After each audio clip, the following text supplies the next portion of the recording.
Information Kiran.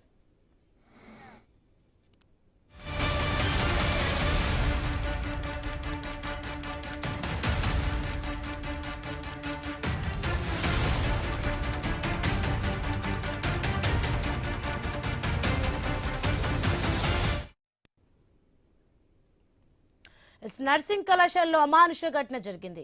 Tirupati జిల్లా పెరుమాళ్లపల్లి శ్రీ వికాస్ కళాశాలలో fee కట్టలేదని విద్యార్థులతో వెట్టి చాకరీ చేయించారని యాజమాన్యంపై ఆరోపణలు వచ్చాయి. బాధితురాలు బీఎస్సీ నర్సింగ్ సెకండ్ ఇయర్ చదువుతోంది. మొదటి సంవత్సరం 2 లక్షల ఫీజు చెల్లించింది. సెకండ్ ఇయర్ టర్మ్ ఫీజు కట్టలేదని విద్యార్థినితో బాత్రూంలు కడిగించారని ఆరోపణలు వచ్చాయి. 3 రోజులు గోడ కుర్చీ వేయించారని తెలుస్తోంది. ఇక కళాశాల వద్ద అయితే విద్యార్థి సంఘాలు ఆందోళన చేపట్టాయి. ఎస్సీ ఎస్టీ అట్రాసిటీ కేసు నమోదు చేయాలని డిమాండ్ చేశాయి. ఇదే అంశానికి సంబంధించి మరింత సమాచారం మా ప్రతినిధి గోపీనాథ్ అందిస్తారు. గోపీనాథ్.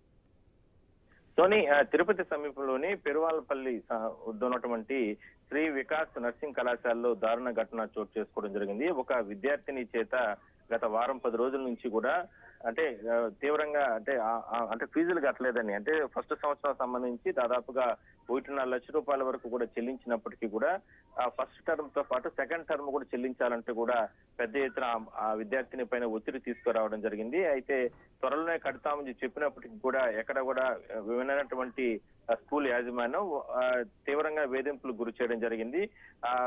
బాత్రూములు కడిగించడం, గోడ కుర్చీ వేయించడం, ఇట్లా రకరకాలుగా విద్యార్థిని చేత చేయించడంతో ఆమె మనస్తాపానికి గురయ్యి ఇంటికి సొంత గ్రామానికి వెళ్లిపోవడం జరిగింది. అయితే కుటుంబ సభ్యులు నిన్నటి నుంచి కూడా పెద్ద ఎత్తున అక్కడికి వచ్చి ఆందోళన చేస్తున్నారు. అయితే కాసేపటి క్రితం ఇవాళ తెల్లవారుజామున విద్యార్థి సంఘాల నాయకులు కూడా పెద్ద సంఖ్యలో అక్కడికి చేరుకుని విద్యార్థికి న్యాయం చేయాలి, అదే కాకుండా ఒక ఎస్సీ దళిత బిడ్డ పైన ఈ రకంగా అమానుషంగా దాడి ఈ రకంగా ఇబ్బందులు గురి చేస్తున్నారు కాబట్టి ఈ కాలేజీ గుర్తింపును రద్దు చేయాలి, కాలేజీని సీజ్ చేయాలంటూ కూడా పెద్ద ఎత్తున ఆందోళన చేయడం జరిగింది. అయితే ఈ ఘటన జరిగిన వెంటనే సంబంధించినటువంటి పోలీసులు, విద్యాశాఖ అధికారులు వీళ్ళందరూ ఘటనా స్థలానికి చేరుకుని విద్యార్థినితో పాటు వాళ్ళ కుటుంబ సభ్యులతో కూడా ఫిర్యాదును స్వీకరించడం జరిగింది. అయితే ఎటువంటి ఘర్షణలు జరగకుండా కూడా వెంటనే యాజమాన్యాన్ని కొంతమందిని అక్కడ పనిచేస్తున్నటువంటి ప్రిన్సిపాల్ తో పాటు మరికొంతమందిని కూడా పోలీసులు అదుపులోకి తీసుకున్నారు. అయితే విచారణ జరుపుతున్నారు. విచారణలో విద్యార్థిని ఇచ్చిన ఫిర్యాదు ప్రకారం కాలేజీ యాజమాన్యం పైన కఠిన చర్యలు తీసుకుంటామంటూ కూడా విద్యార్థి సంఘాల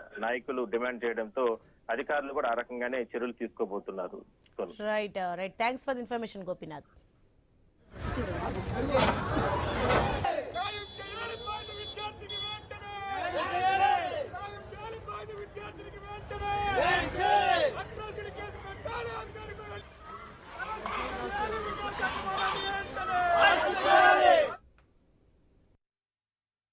As a Kavi Updates, for more updates keep